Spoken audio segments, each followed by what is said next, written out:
We know that lack of investment, particularly in public transportation, transit, water, housing, has hurt low-income folks and people of color the most.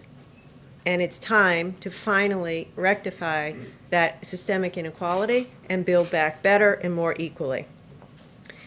As Jen said, my job as a Commerce Secretary is to do everything I can to enable American businesses of all sizes to compete. And at its core, the American Jobs Plan is about investing in American competitiveness, strengthening our workforce, rebuilding infrastructure, and leveling the playing field so all Americans have a shot at a good job. Now, prior to being Commerce Secretary, I was governor for 6 years. Prior to that, I was in the private sector. And so over the course of my career as an entrepreneur, as governor, now as Commerce Secretary, I have had many discussions with businesses, from the biggest to the smallest. And over the years, there is something that we all seem to agree on, which is that we need to make massive investments in our infrastructure if we are going to compete and ensure America's global competitiveness. And most recently, I have spent a lot of time in the past few weeks talking to business leaders, and I can report to you that there's a broad level of enthusiasm for big investments in infrastructure. And I think there is a recognition that President Biden is doing the right thing in pushing us to conceive of infrastructure as broad, as including investments in STEM, research and development, investments in basic research, investments in broadband, investments in training our workforce. And the truth of it is, that's what it's going to take to compete. A key component of the American Jobs Plan is training our workforce. This is a reality. The changes in the American economy, many of which have been massively accelerated by COVID, are very scary for millions of Americans. It's a scary place to be, to need a job and not have the skills to get a good job. And so that's why this package calls for big investments in training our workforce. Now, as Jen said, this was a priority of mine when I was governor, and I saw it work. I know it works. We saw it work. When I ran for governor, my state, Rhode Island, if you haven't been, I want you to go, had the highest unemployment rate in the country, #1 in America. It was sad, very sad. The unemployment rate in the building trades when I took over was over 20%. Think about what that does to a community. Before COVID, after a lot of our work, Rhode Island had more jobs than at any time in our state's history, because we leaned into it in a broad fashion, similar to what this package calls for: investments in infrastructure, working with business, and big investments in worker training. So the fact of the matter is, in order to compete, we have to have investments in apprenticeships, community colleges, STEM education, job training. My view is, if you have the guts in the middle of your career to go out and get some job training, to retrain yourself to get a new job, then we need to be there for you to provide high quality, demand-driven, affordable, if not free, job training. The American Jobs Plan also is about strengthening our supply chains, making things in America, making critical goods in America, creating good jobs in the process, and increasing the security that we have, knowing that we aren't overly dependent on other countries for critical supplies. We saw that on full display in COVID. Every governor knows what it's like to be up in the middle of the night, can't get your hands on PPE or ventilators or medicine because they aren't manufactured in America. We also need to invest in domestic manufacturing, particularly for critical industries like semiconductors. We all know semiconductors are the building blocks of our future economy. And as we go through the data and digital revolution, semiconductors underpin so much of the new technology where we'll see job creation. So we are living through now a global chip shortage. We're seeing that hurt businesses in every sector, and so we need to strengthen our domestic supply chains. The American Jobs Plan calls for a $50 billion investment in semiconductor manufacturing and research, as is called for in the Bipartisan CHIPS Act. Finally, we need strong investments in our broadband infrastructure. We've seen more clearly than ever before that high-quality, affordable broadband isn't a luxury, but it's a necessity for education, jobs, and healthcare. But millions and millions of Americans don't have access to broadband, particularly in rural communities. I finally want to address one last component, which is the investments in the care economy. You might say to yourself, why is the Commerce Secretary talking about investments in the care economy? Because it matters. It is core to our competitiveness. In order for you to be able to go to work, you need to know that your loved one is being taken care of. And also, we have millions and millions of women, mostly women of color, working full-time, caring for our loved ones, living in poverty. It's time to make those investments so they can have a dignified job and so that we can shore up our communities. As Jen said, I did a lot of work of this as governor, and it's something that I'm very proud of President Biden and to be on the team of a president who's investing in the care economy. So fundamentally, this plan invests in American workers and businesses, small and large alike, so they can compete and win in the global marketplace. And I'm psyched to talk to you about it and proud to be on the team that's going to get this done. All right, Kristen. Thank you, Jen. Thank you, Secretary Raimondo, for being here. As you know, some Republicans have looked at this plan and said if you increase the corporate tax rate overall, in the long run, jobs could be eliminated. They cite one study, the Tax Foundation, that says that increasing the corporate tax rate will eliminate 159,000 jobs over the next 10 to 30 years. How do you respond to that criticism that in the long run, this plan kills jobs? I don't agree with that assessment. So a few points. First of all, every business leader I talk to, big and small, agrees we must make these investments in infrastructure in order to compete. If we don't invest in semiconductors, we're going to fall further behind. If we don't invest in job training, we're not going to have the workforce that businesses need to compete. So it's essential that we make these investments. With respect to taxes, there is not a shred of evidence to show that the cuts in 2017 increased growth or productivity. Actually, very little of it went into additional R&D. So the fact of the matter is the corporate structure today is broken. Many companies don't, large profitable companies pay no corporate taxes. So I'd like to think we can all agree that it needs to be improved, level the playing field, close the loopholes, and have a discussion around how we do this together to improve competitiveness. If it is raised to 28%, though, that would put the U.S. at one of the highest in the world. Does it have to be 28%? Would you go lower? Could you accomplish the same thing if the tax rate weren't raised to 28%? So there is room for compromise. That is clear. The president has said a few things.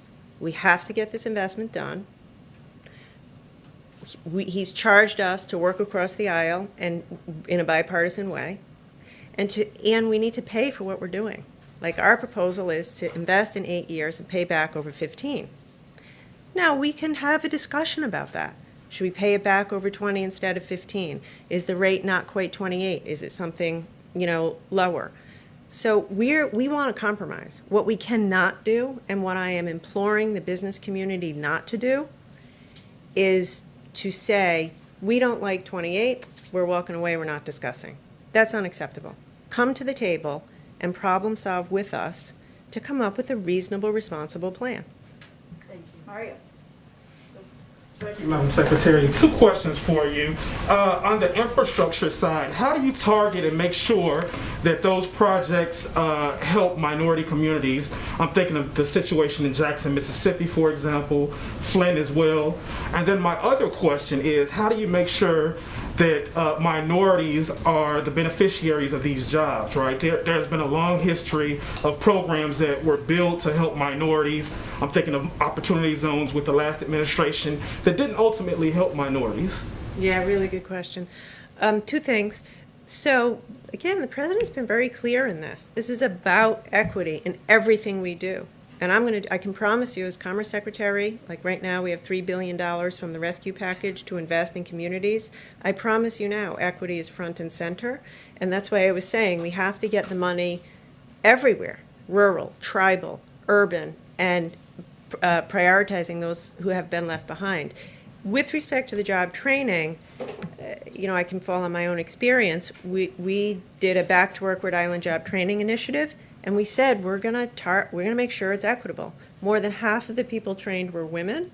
More than 25% were people of color. If you commit yourself to it, which is what we will do under the president's leadership, we will make sure to make up for the fact that, as you say, in the past that hasn't been done. Alex. Thank you. What is the status and direction of the China tech policy review? And more specifically, what about TikTok? Yeah. So I'll say quickly, we need to play offense and defense. The jobs package is offense. Invest in America, competitiveness, so we can play offense. A lot of the tools that Commerce has are defense. The entities list, tariffs, et cetera.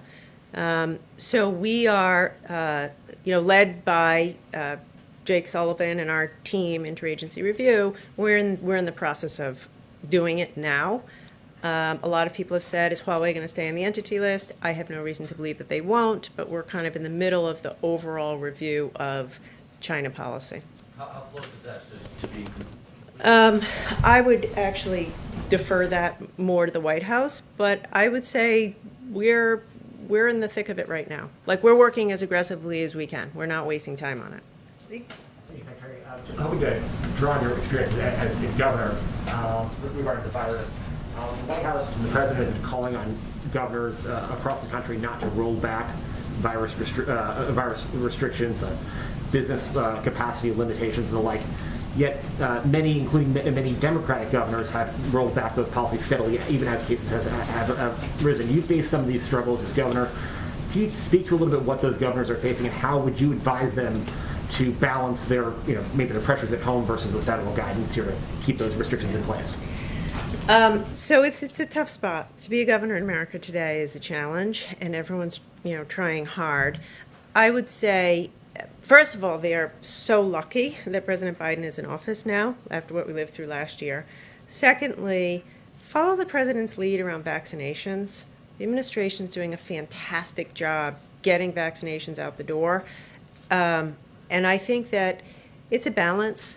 Listen, every governor knows what's going on in their community, and I think we have to respect that. They see what's going on in their community.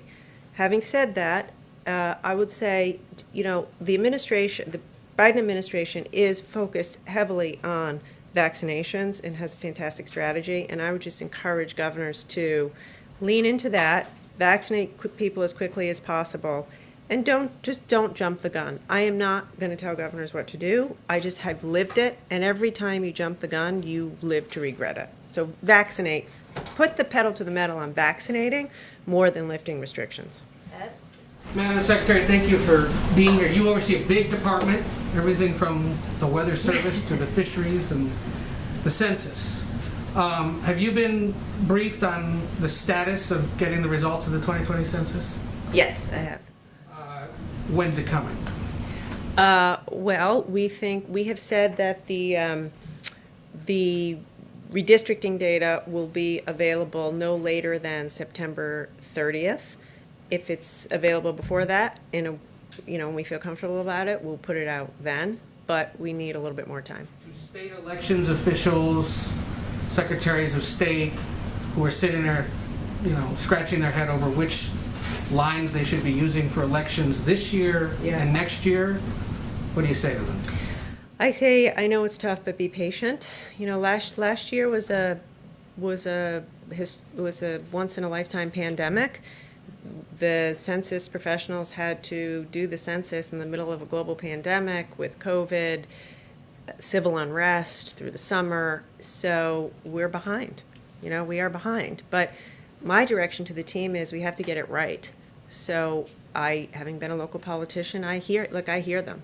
But the fact of the matter is, it is so much better to wait a little longer and have accurate data that we all can trust. So I rest assured, if it's ready before the 30th, we'll put it out. But we are prioritizing accuracy over rushing it out. There's one wonky bit of this, though, and it's the subject of lawsuits, differential privacy, or the idea of using essentially funky math to sort out some of this. Have you been briefed on that, and do you think that was a good idea at this point to have done it that way? Would you recommend doing it that way in the future?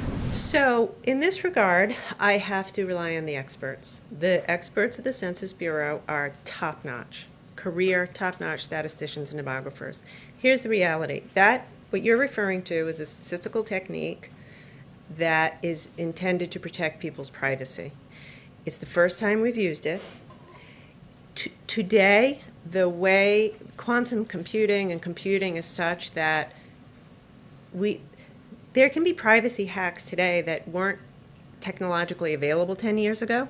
So in order for us to keep up with that and protect people's privacy, we have to implement new techniques, and this is one of those new techniques. So yes, I think it's justified. So you gotta be the last one. Thanks. But we'll invite her back. We'll invite her back. Thanks, Madam Secretary. Two quick ones on infrastructure for you. A friend of this White House, Senator Chris Coons, said today that he thinks it's more likely that Democrats ultimately will end up with a less robust, his words, infrastructure package.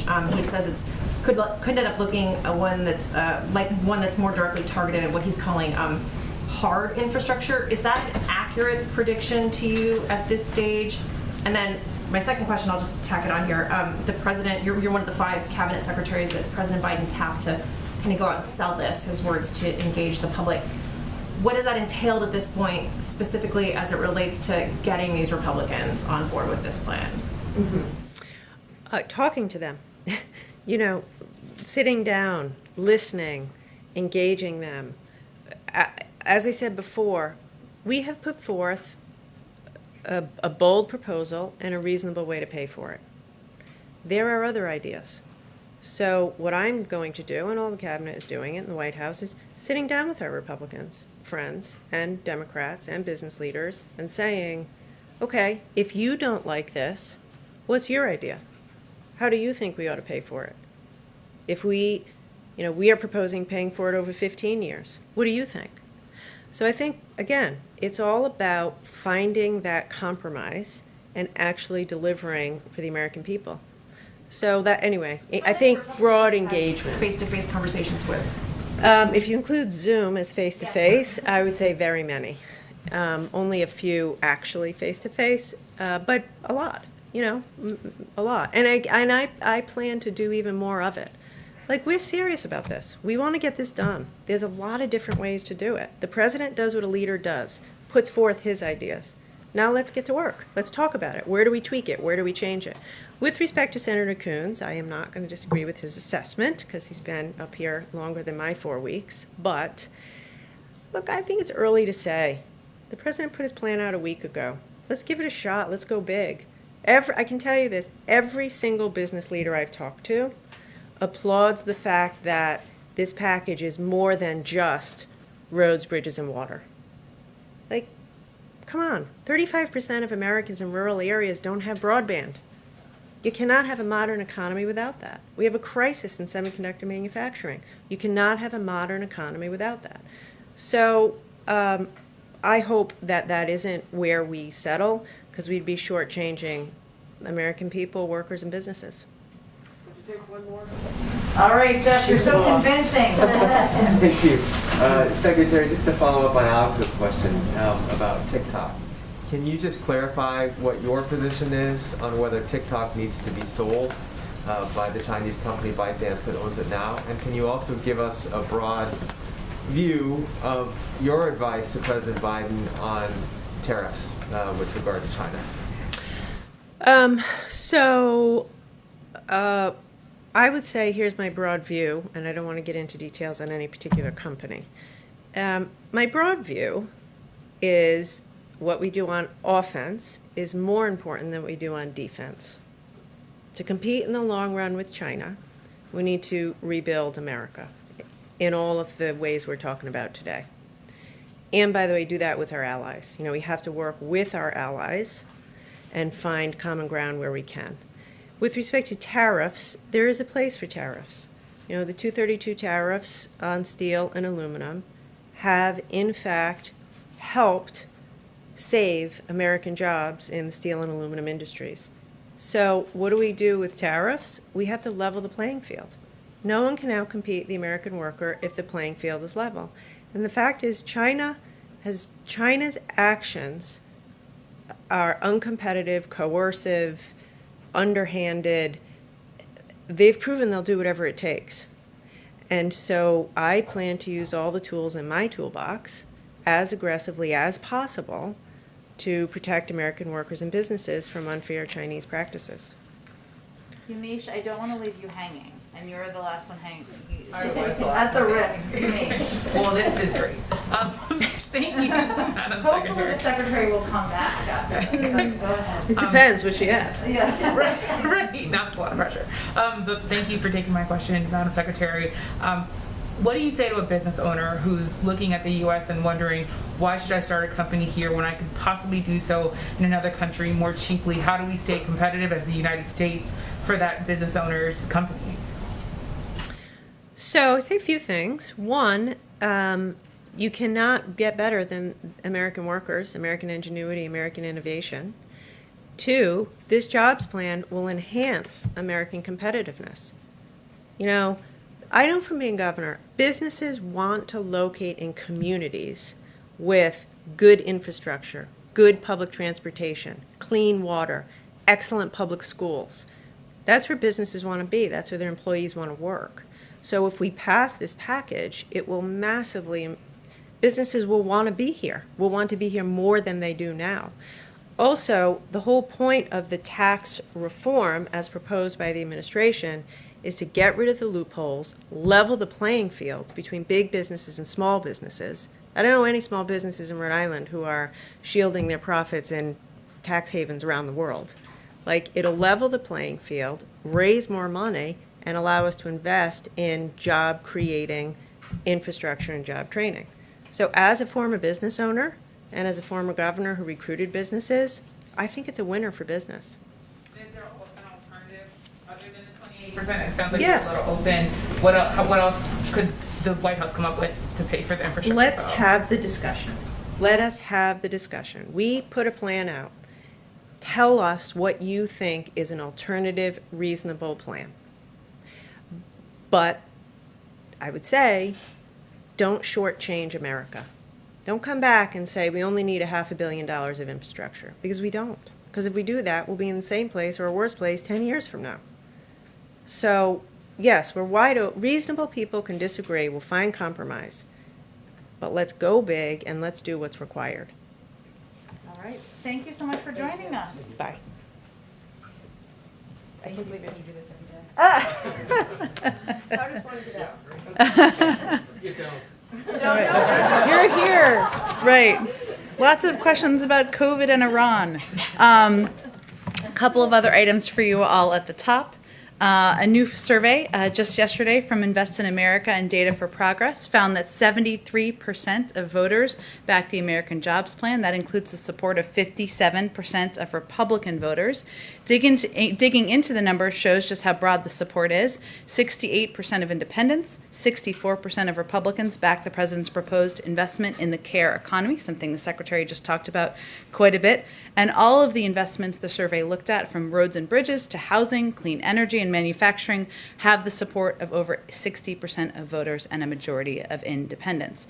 The evidence is unanimous that the American people support the president's vision of rebuilding our economy and his plan to pay for it by asking big corporations to pay their fair share. A Morning Consult poll just last week showed that 2-to-1 registered voters back a hypothetical $3 trillion infrastructure package. An earlier Data for Progress poll showed that by a 35% margin, voters want to pay for this plan by asking the wealthy and big corporations to pay their fair share.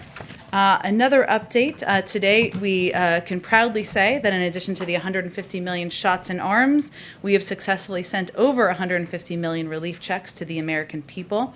The fourth batch of the economic impact payments from the American Rescue Plan totals more than 25 million payments, which brings the total dispersed so far to more than 156 million payments, totaling $372 billion since the plan was signed into law less than a month ago.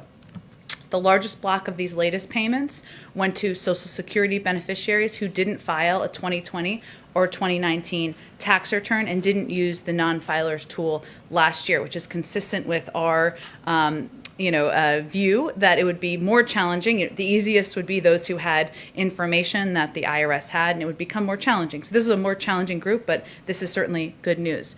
Within 2 weeks of the American Rescue Plan becoming law, the IRS and Treasury had started dispersing 170 million payments. At a similar point during the first round of economic impact payments authorized a year ago, the first payments had yet to be completed. So just to give you a point of comparison. It's also important to note, and I know there's been some coverage of this, the IRS has been consistently underfunded, with 20,000 fewer staff available to help Americans. That's over the last 10 years, 20,000 fewer. And our commitment is also to working on this problem and hiring more personnel at the IRS. The President's Rescue Plan secured an additional $1.5 billion to help the IRS get checks out checks and modernize. And we are pleased that since the beginning of this administration, the inherited backlog of 2019 returns has been cut in half. One other update. Two other, sorry. Good news you can use. I'll put it in that category. Health and Human Services Secretary Becerra announced that more than 500,000 Americans have already signed up for coverage on healthcare.gov since the beginning of the special enrollment period. Nearly 15 million Americans who currently lack health insurance and many current enrollees are eligible. An average of 4 out of 5 consumers currently enrolled in marketplace coverage can now find a plan for $10 or less a month after the tax credits. Finally, the First Lady announced earlier today, was joined virtually by U.S. military families, advocates, and stakeholders from around the world as she set forth the priorities of joining forces. She spent the last few months hearing directly from military families, caregivers, survivors, and visiting military installations across the country. The mission of joining forces is to support those who also serve. The work and priorities of joining forces will center on the needs of military families in the areas of employment and entrepreneurship, military child education, and health and well-being. It's important that she relaunch this initiative within the first 100 days. With that, Zeke. Thanks, Jen. A couple of farmhouses I want to get started. There's some confusion yesterday about the U.S. policy with regard to the Beijing Olympics next year. Is it the U.S. policy now that American athletes will participate in those Olympics, and is the U.S. government going to encourage American spectators to travel to China to view those games? Well, these are the Winter Olympics of next winter, I should say, so some time away as it relates to the second part of your question, and certainly our hope is that we are at a point where enough people across the country and hopefully around the world have been vaccinated, but we will rely on health and medical experts on that particular piece. Our position on the 2022 Olympics has not changed. We have not discussed and are not discussing any joint boycott with allies and partners. We, of course, consult closely with allies and partners at all levels to define our common concerns and establish a shared approach, but there's no discussion underway of a change in our plans regarding the Beijing Olympics from the United States point of view. And then, two questions on timelines. One with regards to the ongoing talks in Geneva right now regarding the JCPOA. What is the timetable for bringing Iran back into compliance, and in terms of the breakout time for the production potential of a nuclear weapon? The timeline for getting them back at the table for direct... What is the ultimate timeline in terms of getting them back to the table? Not the timeline for the specific round of talks, but the longer-term time to be able to get them back into compliance. Well, look, first I would say, the talks are continuing today in Vienna. It's only the second day of talks. You may have seen a tweet from one of the European officials attending who called this, said there's unity and ambition, and that was their description of the conversations. This is just a constructive early step. We're at the earliest part of the process here. The primary issues, as you know, that will be discussed are both steps that would need to be taken for Iran to come back into compliance and the sanctions relief steps that the United States would need to take. But we expect these conversations to be difficult. We expect this to be a long process, and we're very much at just the beginning period.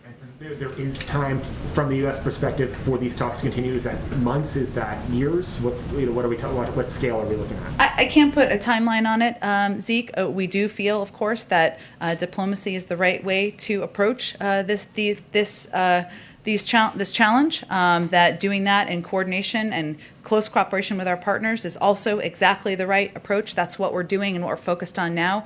It is a good sign and a good step that we are engaged in, even though these conversations are not direct at this point in time. But again, we're at the beginning of the process. I expect they may have more to read out once they complete this round of talks. And the second timetable question, we heard the president talk a lot about when Americans will be eligible to get vaccinated. What is the president's timetable by which point all Americans should have already been vaccinated? What is his goal, his deadline for Americans to actually get the shot in arms?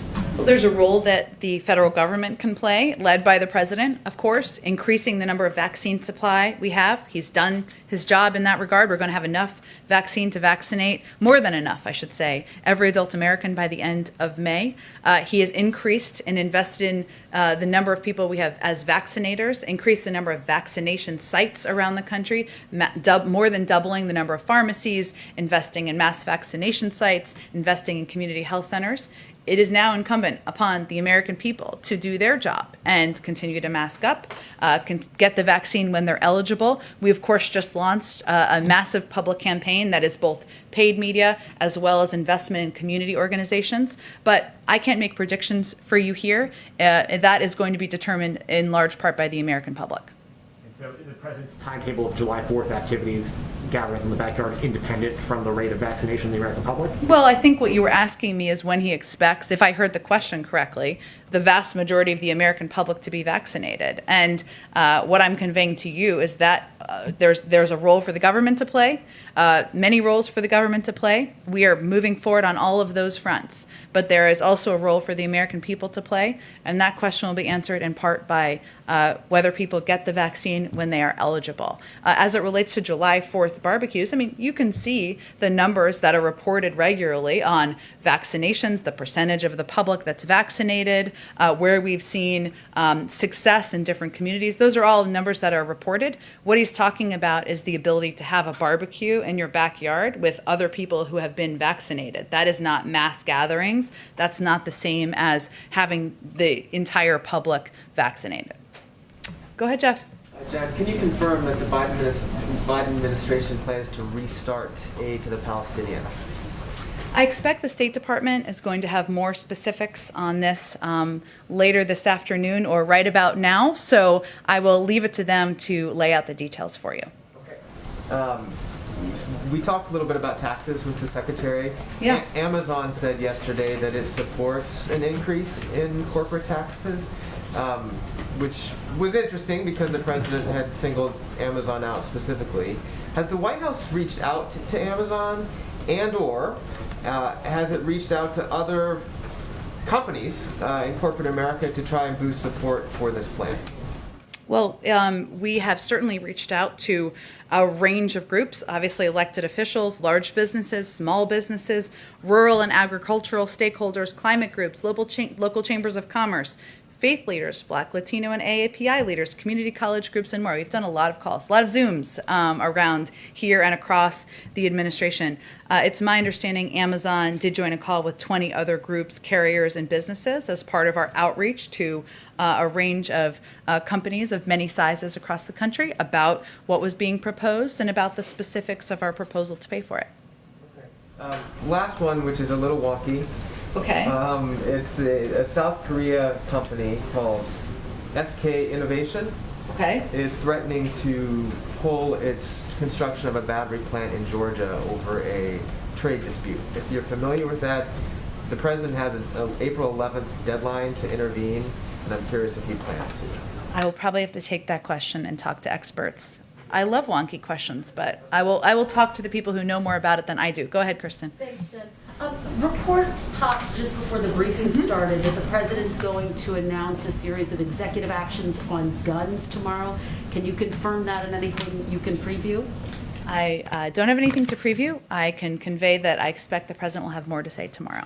Okay, and will it involve ghost guns, potential expanded background checks on ghost guns? I'm just not going to preview more from here. I expect we'll have more. We will probably do a background briefing call for all of you later today. Okay, just to follow up on something Secretary Raimondo said, she was very clear that there is room to compromise on increasing the corporate tax rate to 28%. As you know, Senator Manchin is saying he wants it to be as low as 25%. Is there a scenario where the president would go that low? Well, look, here are principles. Debate is inevitable. Compromise is inevitable. Changes are certain. And our main bottom line is inaction is not an option. And so we see it as a positive that Senator Manchin, that others, Republican members, other Democrats have come forward and said, I like these pieces. I propose a different component on the tax piece. We're happy to have that discussion. And what we are seeing, though, is broad agreement about the need to invest in and modernize our infrastructure. Could you get everything you wanted in the bill at 25%? Well, just like any discussion or negotiation, there's lots of factors. It's like a Rubik's Cube. I don't know if that's the right analogy, but if you are proposing a lower tax rate, then you have to make some decisions. What would you compromise on that? We're going to have those discussions with members of Congress. I expect the president will welcome members of both parties here when they return next week, and he'll have those discussions with them. We're having them with committee staffers, with staffers on the Hill, to see what the push and pull can be, where there is agreement. Let's start there. Where there are alternative ideas, additional ideas. Remember, some members are proposing to make the package smaller. Some are proposing to make it larger. That's all a part of the discussion. You said yesterday, Jen, the president continues to believe that there is a bipartisan path forward.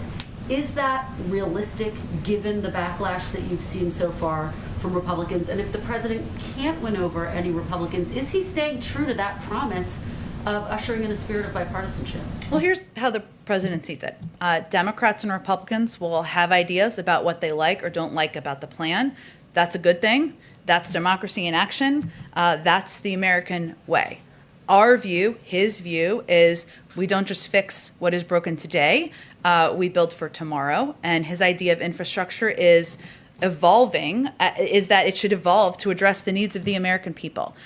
We believe there is a fair amount of opportunity for agreement, that we are open to compromise, we welcome the debate, and we'll look forward to having those conversations when members return. You would pass it along party lines if you needed to. I don't think we're quite there yet. The president believes there is an opportunity to work with Democrats and Republicans, that there is agreement on the need to modernize our infrastructure. There is agreement that we need to do more to compete with China. Let's start with areas where we agree and have a discussion from there. Go ahead. Two things, and thanks for confirming the timing on guns specifically.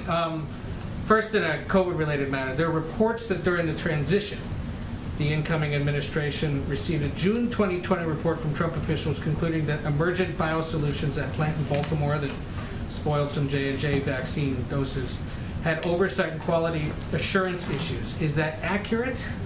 And if you guys had this report before taking office, why were steps not taken sooner regarding that facility?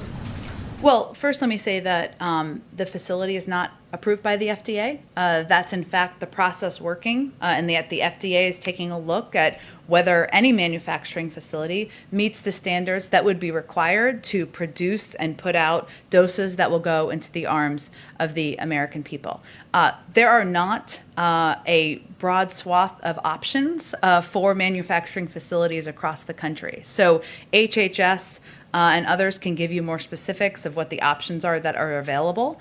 But our focus is on getting vaccines produced, distributed in the arms of the American people, and to relying on the process that is in place by the United States government. We have one of the most stringent set of review processes in the world. So in our view, this is the process working. We remain on track to have the number of doses, enough doses to vaccinate the entire, all adult Americans by the end of May. This has not impacted that. I don't hear you, though, confirming or denying that report. I'd have to check on the specifics of the receipt of a report, but again, it's still not approved by the FDA, the manufacturing facility and the site. And then Amnesty International says that Alexei Navalny is being incarcerated in conditions that amount to torture and maybe slowly killing him. Is there any reaction from here regarding that? Also, you said on February 23rd, I think you said a few times since, that it would be weeks, not months, before the Biden administration responded to the SolarWinds hack and other Russian misconduct. I also recall you telling us some of it would be seen, some of it would not. Any updates on all that? Weeks, there's lots of ways to define it. There are Still lots of weeks. ways to define it.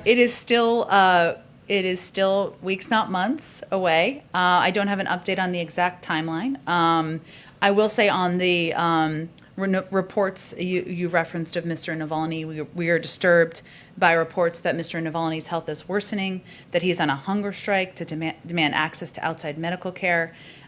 We urge Russian authorities to take all necessary actions to ensure his safety and health. So long as he is in prison, the Russian government is responsible for his health and well-being. We will continue to monitor the situation closely. I would also reiterate that we consider Mr. Navalny's imprisonment on trumped-up charges to be politically motivated and a gross injustice, and we stand with like-minded allies and partners in calling for his immediate release, as well as an end to the persecution of his supporters. Go ahead. Thanks, Jen. Quick one on Senator Coons' comments from this morning. He also said today that if it's clear by Memorial Day that Republicans aren't willing to get on board with this, that at that point Democrats perhaps just roll this into a big package and move on. So is that the timeline for this White House as well, that Memorial Day is the decision, the deadline to sort of make this decision to Fisher cut? I'm not here to set a new deadline from here. We would like to see progress by Memorial Day. We would like to see the bill passed this summer in order to get these vital investments out into our economy and out into rebuilding our infrastructure across the country. I will note that there are a range of points of view. As I said in response to Kristen's question, some feel this package should be smaller. Some are calling for a larger package. Some believe that it should be paid for in different ways. Senator Coons is one of those individuals who will certainly have a role to play in having these discussions, but it's important that we allow the process to play itself out, have those ideas put forward, have debates, have those discussions, and we'll see where we go from there. I have a couple questions on immigration, if I may. Sure. Is the administration considering restarting some construction on the border wall to plug in holes in gaps of areas where the construction stopped after the president took office? Well, wall construction remains paused. There is a review underway, taking a look at the funds that had been allocated when the administration took office, as you know, but funds had been diverted from military construction projects and other purposes toward building the wall. That was not something we, of course, supported. There are some components of the wall that had already been allocated, the funding to continue building by Congress, so we're working within what is allowable. But our focus is not, we don't believe the wall is an answer. We have never believed the wall is an answer to addressing the challenges, immigration challenges at the border. That's why we're proposing an investments in smart security at the border, why we're driving what we see as 21st century solutions for border management, and why we believe we should build a functioning immigration system. There's a review underway of kind of where this funding had been allocated and not, but it's currently paused and for the most part. The president had said he wouldn't build one more foot of the wall, but you're saying some monies could still be used to fill in the gaps on construction on the No, I'm saying that some had been allocated already. Previously, we're working within what our limitations are by law, but we believe we have never believed that building more of a wall, the president doesn't believe, is a way to address our immigration challenges at the border. Okay, and then a quick clarification on Special Envoy to the Northern Triangle, Ricardo Zuniga, who's in Guatemala, was there yesterday talking about this. He said that the White House is looking to create legal ways for Central American migrants to reach the U.S. Is that could you explain more on if you know what he was talking about? Is that what President Biden has talked about, allowing folks to apply for asylum in their home countries, or are there other options being considered? Well, more immediately, we've reinstituted the Central American Minors Program, which I would think he is likely referring to, which when it was stopped in 2017, there were about 3,000 kids who could have applied. I don't have an updated number on how many might be eligible now. That's one piece, so that kids can apply from country and won't take the treacherous journey. But we also believe that there needs to be reforms to the whole process, make it more efficient, more effective in terms when children come to the border. That's part of what we want to discuss through legislation. So he could have also been referring more broadly to the longer term changes that need to take place, but more immediately, there of course is the Central American Minors Program. Go ahead, Mario. Thanks, Jen. The UK variant of the virus is now the most common in the US. We're seeing things like outbreaks in high school sports. Does the White House consider that to be more dangerous for schools and kids? And also, what does that mean for the goal of reopening schools? Well, in terms of the impact of the variant, I would refer to our health and medical experts to give their assessment of that. We remain focused on and committed to our objective of reopening schools 5 days a week and having kids in school learning. We believe that the mitigation steps that have been put out by the CDC give a good guideline for doing exactly that. There was actually some data that was put out that is a little outdated, as these things sometimes go, because it's more from February, that showed that we are close to, even at the end of February, reaching that mark of 50% of schools open 5 days a week. And then kind of similar to that, we're seeing people who work in the retail industry increasingly afraid for their lives, their health and safety as customers refuse to mask up. What's the White House looking to do to protect them? Are you looking at revisiting, legal authority for a national mask mandate? I mean, what's kind of in the toolbox there to help these workers? Well, first I would say one of the steps we can take from the federal government is ensuring there is vaccine supply available across the country to ensure Americans are vaccinated, that these individual workers, that these employees in these businesses and stores, every one of them will be eligible on April 19th to get a vaccine. That is, they will be able to get in line at that point in time. That it provides clarity and hopefully provides some certainty on their own safety. We also, of course, work with businesses and convey directly to businesses, just as we do to leaders across the country, about the importance of abiding by public health guidelines, and whether that is ensuring that masking up, hand washing are used as models in these locations. These are also entities and businesses that we're in touch with around the country as well. Go ahead, Aisha. This is your first time in the briefing room, right? Since the Biden administration. Yes, since the Biden administration, and it's my wedding anniversary. So it's a Oh, happy anniversary! Well, and here you are with us. Here I am with you guys. Ed got you a cake. That was so nice of Ed. I know you'll allow me a lot of questions Yes. for that. Yeah, of course. So starting off on the issue of North Korea, think tanks like Beyond Parallel and other North Korea watchers have observed yesterday that North Korea moved a submersible missile test stand barge. And along with that, there has been activity at other sites related to weapons in North Korea. Is the administration concerned that North Korea may be ramping up for more testing, more provocative actions? And if so, what would be the response to that? I've seen those reports. I would send you to the Department of Defense. I'm just not going to be able to get into more details from here. Is there, with sanctions already in place, very heavy sanctions already in place on North Korea, is the U.S. limited in how it could respond to potential provocations from North Korea? Again, I would send you to the Department of Defense for that. If you're asking about specifically military action or military considerations, I would say, broadly speaking, we have a clear objective as it relates to North Korea, which is denuclearizing the North Korean peninsula, the Korean peninsula, I should say. We're, of course, continuing to enforce sanctions. We're consulting with allies and partners.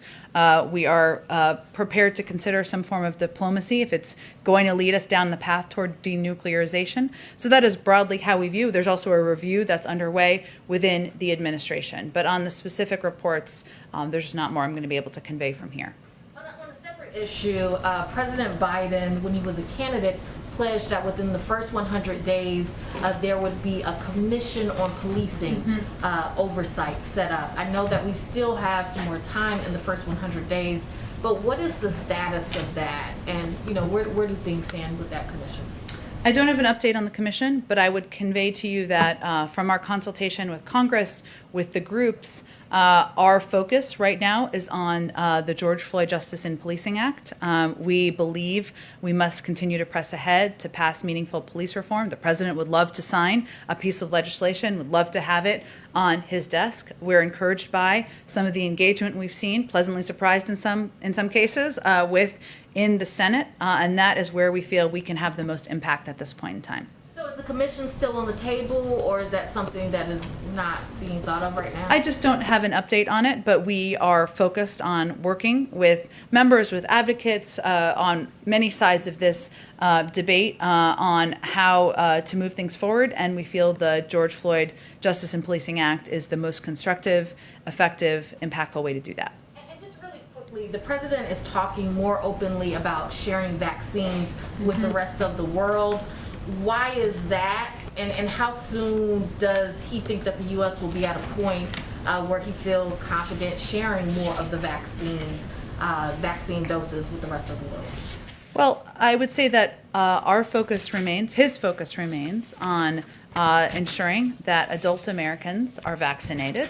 We also plan for contingencies, including the fact that there's ongoing research. We've seen some reporting, of course, on which vaccine is most effective with children. As we've seen even in recent weeks, things happen, and we have to plan for contingencies as well. But when we are confident about our supply, about our ability to provide for the American public, the president is absolutely committed to playing a constructive role in being a part of the global community's efforts to get the pandemic under control. That includes through COVAX. It could include direct conversations with countries.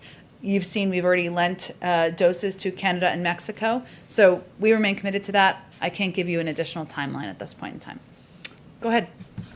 Back to immigration, and particularly the Northern Triangle. The Vice President's assignment to try to, address the root causes of migration. How do you going to measure success? How do we measure success? On that issue, yeah. Well, I think that we know that addressing the root causes means working with these countries to help create a collaborative and a cooperative approach to addressing what the circumstances are on the ground, whether that is economic challenges, response to challenges related to hurricanes that have impacted a lot of these communities. And what we're trying to do is work with them to determine how we can get to these root causes to reduce, to disincentivize travel from the region. But I mean, will you have a numerical measure, any kind of tangible measure of success, benchmarks, that sort of thing? Well, I think as everybody who's followed this for some time knows, this is about addressing these causes over the long term. Unless we address root causes in these countries, we are going to see the same cycle of rushes to the border year after year, as we have seen in 2014 and 2018 and 2019. So we're going to look to how we can work with these countries through diplomatic means. The president has also proposed $4 billion in assistance and aid through his immigration package. And of course, the vice president and our diplomats will be engaged with these countries to determine how we can best help to prevent these rushes at the border in the future. But there's no benchmark specifically, like, we curbed by X or Y% over some We're talking about how we address this over the long term and how we reduce the disincentivize travel over the long term to the border. And you mentioned the money. Can you work with these governments? There's one of the major issues is a lack of rule of law and corruption. Yeah. You're absolutely right. And the president has talked about this as well, and the need to sometimes work with organizations, work with local groups, find ways to avoid getting the funding in the hands in some scenarios of corrupt governments, and that will certainly be part of our approach. Go ahead. Yeah, go ahead. Yeah, go ahead. Depending on what poll you look at, about half of Republican men say they won't be getting the vaccine. Experts say that a major reason that any group would be vaccine hesitant would be because of trust. I think it's probably fair to say that President Biden and the administration has a long way to get this group to trust him. Two questions. What has the administration's research found about why this group is so entrenched in vaccine hesitancy? There's a lot of talk about black and brown people who found that that's not exactly true. They're not more hesitant than anyone else. Yeah. And outside of the We Can Do This campaign, how does the administration plan to reach this group? Well, first we recognize that the president, that all of us may not be exactly the right messengers for some of these audiences. And what we've actually seen through our data and research is that it's not always famous people, and often not famous people like the president or athletes or former elected officials who are going to reach any group who are hesitant or have concerns about the vaccine hesitancy or safety. So this is the reason why a big part of our funding and our approach to our public campaign is actually for local groups and organizations. Some of those may be civic groups, some are clergy. There's a role that clergy and different faith groups and organizations can certainly play. And some of these are just simply local doctors and medical experts who are more trusted voices in different communities. So what we're working to do is empower local sources, empower local authorities, medical experts, civic leaders, clergy in some cases, to be the communicators about the effectiveness and the efficacy of the vaccine. I will say one of the things that is sometimes not understood or people don't see in the data, but we've seen in the data, is that the issue, we've seen a reduction in hesitancy as it's defined, and you referenced black and brown communities, certainly a reduction in hesitancy. The issue is now access. This is true in whether you're talking about conservative white people or you're talking about communities of color. It's now at the point where people are saying, look, I'm confident or I feel comfortable in taking the vaccine in many cases. I can't take a day off of work. I don't know where to go. I don't know what health center to go to get the vaccine. So we are looking at that, and our focus is on addressing the access issue, mobile clinics, making it easier and more accessible to get the vaccine. And you've also said the president's being updated on the trial of Derek Chauvin. We're probably weeks away from a verdict, but regardless of the outcome of the trial, does the president plan to address the country upon its conclusion? Well, we would never, and not that you're asking me this, but we would never, of course, prejudge the outcome. The president has spoken about the death of George Floyd, the impact on him personally, quite a bit over the course of the last year. It certainly impacted his own, redoubled his commitment to addressing racial injustice in the country and throughout the government. I certainly would expect we'd have a statement, but I'm not going to get ahead of what the outcome may be or the timeline. We just don't have insight into that. Go ahead. Thank you, Jen. I'd like to pick up the line of questioning on immigration and the border. Okay. And ask you two rather quick follow-up questions about some other topics. You always like yes or no questions. I don't know if they're yes or no. Well, Go ahead. Answer as you will. But, okay. So on immigration and the border, as we've discussed here today, Vice President Harris has been put in charge of addressing the root causes of the border crisis. Last Tuesday, she spoke with Guatemala's president, but she hasn't visited the border or Central America or spoken with leaders of El Salvador or Honduras. She was traveling this week, took time to visit a bakery in Chicago. I'm wondering, is she still working on this? And can you address the perception that she's kind of quietly backing off while Secretary Mayorkas is pursuing some Trump-era policies, such as potentially building new border barriers and potentially prosecuting people who illegally cross multiple times? There was a whole lot packed in there. So let me just see what I can do here. First, I would say the vice president was visiting Chicago actually to talk about COVID and the importance of communities getting the vaccine when it's available and accessible to them. And so while she was there, like many Americans, she got a snack. I think she's allowed to do that. But she was there to talk about COVID and play a role, as she's playing a significant role on our efforts to address vaccine hesitancy, communicate with the public about how we can do this, and it's imperative to get the vaccine when it's available. Second, I would say that yesterday, and this was actually a statement put out by her team, USAID announced the deployment of a DART team. We only have these in a couple of places in the world, so this is fairly significant, to respond to urgent humanitarian needs in Guatemala, Honduras, and El Salvador. This is meant to help address the immediate humanitarian needs, whether it's drought, food insecurity, ongoing COVID-19 pandemic, and this is in communities that are still recovering. So that is actually an announcement made by the vice president's team earlier today.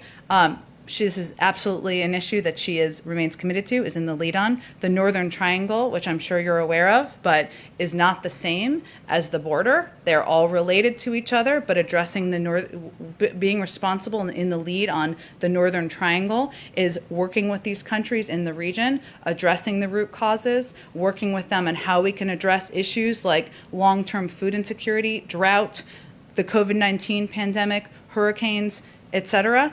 That's what she's focused on. I don't have an update on when she'll travel. I'm sure it will be soon. She's still working on this issue very much. Well, they wouldn't be putting out a statement this morning if she wasn't, would they? And my two other questions, I'd like to circle back to something that a colleague asked in this room a few Sure. weeks ago. They asked about a request by about 36 Democrats in Congress for President Biden to relinquish unilateral nuclear launch authority. I believe at the time you weren't aware of that request, and I was wondering if you've been able to get an answer from the president on that. I don't have anything more for you on that. And my third question, if I could. According to a report yesterday in Axios, we may soon have a prominent transgender gubernatorial candidate. It would be a Republican, Caitlyn Jenner in California, and I'm not asking. Are you announcing her run? No, I'm just announcing. Are you working for her? Report. I'm not. Okay. I'm not, but and I'm not asking you to endorse anyone, but I was wondering if the White House welcomes this apparent LGBT milestone. We certainly would welcome the freedom of any human participating in the democratic process to run for office, of course, and including, of course, transgender members of our society. Go ahead. Thank you. I just want to ask if the budget rollout is still going to happen this week, and secondly, is it accurate that debate or discussion about defense spending is what's holding it up? That is not accurate. We know you all are eager to have the discretionary guidance, and it certainly will give some insight into the president's priorities and the priorities of this administration. We hope to have that out very soon this week, but I don't have an exact date for you quite yet. It sounds like it could possibly slip into next week. Is that I think we're hopeful it will be out this week. And then just to follow up on the Olympics issue, understanding what you said, the U.S. position, however, is still that China has committed genocide. Yes. Doesn't that demand some sort of response or action from the U.S., and what will the U.S. need to see before it fully participates in the Olympics? Well, I would say first, just to be very clear and reiterate, our position has not changed in our planned participation. However, we are working, of course, as we would be on any issue in coordination with our partners and allies about a range of concerns we have with China's behavior and their actions, including the genocide of Uyghur Muslims in China, including actions that China has taken as it relates to economic and security steps. And so that is something we would do in partnership and coordination with our partners in the region. Just like any relationship, there are areas where we feel we can work together, areas where we have great concerns. We voice those. We don't hold back on those, as the president did in his call with the president. Go ahead. I have a couple questions. The first is, there are some studies that show that Black Americans have half the vaccination rate of white Americans, and I wonder why the administration is not setting hard numbers with their equity goals. How do you measure success if you don't put actual numbers next to the goals? I would have to check those numbers. I'm not challenging them. I just would have to talk to our COVID team about those. As you know, equity is central to what we do, COVID and addressing the pandemic and ensuring we are taking steps to address getting the vaccine out to communities around the country is central to our focus. We are constantly monitoring where the vaccine doses are going and that they're equitably distributed. That's something, every vaccine is marked in boxes. We saw this at Pfizer. It's very cool, actually. We monitor that closely. We monitor the uptick in outbreak in COVID rates in communities and see how it's impacting different communities. We work directly with governors to help address where there are upticks in communities and where we see there are communities that are not getting ready access to the vaccine. And we've actually adjusted in some cases our approach and our strategy. That's why we've increased our investment in community health centers massively over the course of the last several weeks. Why we've increased our investment in mobile clinics, because one of the issues we're seeing is access, right? Access and the ability to, many people can't take a day off of work, especially if they're working in jobs where It doesn't allow for that. We want to bring the vaccine to people as frequently as we can. So what I would tell you is that we are constantly adapting and adjusting our strategy to areas where we see that we are not effectively addressing distributing the vaccine equitably. That is central to our focus and will continue to be. Just to reiterate, the question was, why not set hard numbers? There's 100 million for the first 100 days, then 200 million. Why not say we want to see 20% or 30% of Black people, Hispanics? Why not put numbers by your equity goals? I'm happy to check with our team. We may have internal goals along those lines, but I would just convey to you that we look at it as our objective is to vaccinate every adult American. That includes, of course, every adult American who is white, Black, brown, Asian American, and that we look closely at where we are, where there are communities where there is an uptick, where there are communities. So I was trying to actually address your question, actually what we're doing about it, which I think is the most important information people might be looking for. Related to racial equality, the infrastructure bill has $400 billion focused on home health care aides. A lot of them are women of color. How is that infrastructure, and explain why you see home health care workers as part of infrastructure? Well, first, this is essentially a jobs bill. Yes, there's a lot in here that is infrastructure, but as the Secretary just conveyed, our workers, our workforce is part of the backbone and the infrastructure of America's economy and communities. And if you have home health workers, as you noted, who are predominantly women of color, there are predominantly workers who are paid often $11 an hour about on average. These are communities and individuals who need greater assistance and need greater help. In addition, the people who are impacted most by the need for caregiving are women. We see that statistically. About 2 million women have left the workforce as a result of the pandemic. And so our objective and our focus is on addressing physical infrastructure, the infrastructure that is going to help us compete, including broadband. This is a broadband map. I love maps, don't you guys? This shows where there is not great broadband around the country, which I think is so interesting and shows you how much we need to do, what we need to do to address it. But if we're going to get women back in the workforce, this is an area where we need to address. And so the President felt it was an important and imperative part of the package. And as the Secretary noted, it's something that many businesses are also welcoming. Two quick questions. They're one's a yes or no question. Sure. President Biden has indicated that Beau Biden's cancer was likely caused or linked to burn pits. This is a question from our foreign team. Does President Biden and the White House support the bill Senator Gillibrand and Senator Rubio have sponsored related to burn pits? I'll have to look more specifically at the bill. He has talked about this quite frequently, including when we were in, I can't remember what state, where he visited the hospital. I don't remember. Ohio, thanks. It's like a phone a friend. When we were in Ohio, he talked about this as well, but I can check with our legislative team. Supports the bill. I haven't looked more deeply into the specifics of the bill. And then my last question is on immigration.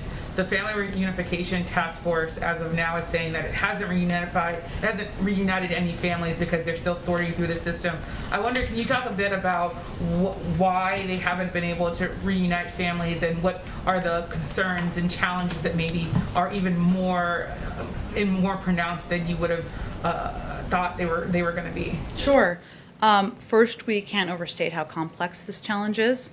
The prior administration did not have a system in place to track the children and parents who were separated. They also, of course, separated them themselves. But the task force has been in place, as you know, for about 2 months. The focus right now in this period of time has been reviewing thousands of records, and a significant number of issues have come up in these existing files, including incorrect dates and names. They are working to establish a database of families who were separated and working to find previously unidentified separated families who are eligible to receive benefits through the task force. And they've also identified over 5,600 new files that were not reviewed and have begun the process for reviewing and cross-checking those files. The task force is also working very closely with the ACLU to process identified families so we can reunite them as swiftly as possible. They'll have a full report that's due on June 2nd. So you're saying, what's the delay in it being so? What makes it so hard to reunite families while they're doing that? Well, I think the biggest challenge is that there's a lot of inaccurate information. There was not an accurate database. We've seen inaccurate names, inaccurate dates. Again, we're working very closely with the ACLU, and we're working to move it as quickly as possible. Go ahead in the back. Thank you, Jen. You said earlier that the White House recognizes that some of you may not always be the right messenger to some of these individuals who are reluctant to take the president's advice on getting vaccinated. The president said yesterday there was a category we didn't exactly identify, but he gave Senator McConnell credit for talking to those people. Did the president ask his friend Senator McConnell to help him out on trying to make a pitch to those people who are not who are reluctant to follow the president's lead on this? And has he asked other Republican pals of his to do the same to help out? I don't have any calls to read out or asks from the president, but I would just reiterate, we certainly do think it's a good step that Senator McConnell conveyed the importance and the efficacy of taking the vaccine, but also across the board, all of our data shows that the most effective voices are local doctors, civic leaders, and clergy, others who are trusted in communities, and that's really where our primary focus and the president's primary focus is one in the back. Will President Biden appoint a special envoy for the Israeli-Palestinian portfolio? If so, when? And if not, why? I don't have any personnel announcements to make here. Of course, the president believes that the only solution is a two-state solution, but I don't have any personnel or specifics to outline for you from here in addition. Just one quick thing that happened here while we were sitting here. I don't know if you guys have this yet or not, that apparently the president called King Abdullah of Jordan. Have you guys confirmed that yet or no? I think it's been happening, it sounds like, as we've heard. We'll have a robust readout, and we'll get that out to all of you guys. Go ahead, Kristen. Thanks. Jen, has the president seen the video of the boy who came here from Nicaragua, abandoned, alone, crying to Border Patrol agents? If so, what was his response? I don't have any response from the president directly. What I can convey is, for any of us who have seen that video, it is heartbreaking. It's a reminder of how treacherous the journey is, and it is a reminder of how important and imperative it is that we put in place reforms to our immigration system, that we convey clearly how dangerous this journey is, and that we take steps like the Central American Minors Program to make it possible to apply for immigration. Given what's happening at the border, why hasn't the vice president visited yet? Visited the border? I don't have any trips to outline or preview. What our focus is on is solutions and ensuring we have more beds, we're making the processing more efficient and effective, and that we are addressing this in a humane way that keeps these kids as safe as we possibly can. Thanks, everyone.